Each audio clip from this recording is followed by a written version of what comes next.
नमस्कार दोस्तों, आपका अपने चैनल अपना भोजपुरी मन में बहुत बहुत स्वागत है। आप लोग खेसारी यादव फैन है तो वीडियो को लाइक शेयर कमेंट जरूर कर दीजिए। चलिए बात करते हैं खेसारी लाल यादव का। आज एक सुबह सुबह गाना आया था जो कि सॉन्ग का नाम था माल के मोबाइल, जो कि ये सॉन्ग के सिंगर थे खेसारी लाल यादव और शिल्पी राज।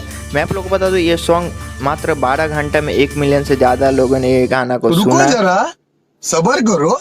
बोला धक्का बुक्की नहीं करने का, आराम से लेने का।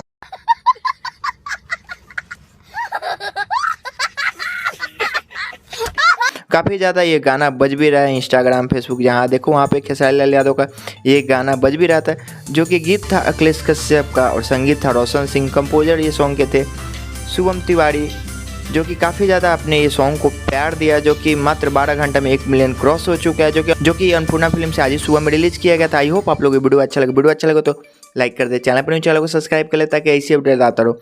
आप हमसे बात करना चाहते हैं, हमसे जुड़ना चाहते हैं, नीचे डिस्क्रिप्शन में इंस्टाग्राम का लिंक दिया गया है, वहाँ से बात कर सकते हैं, जुड़ सकते हैं। मिलते हैं नेक्स्ट वीडियो में, तब तक के लिए धन्यवाद।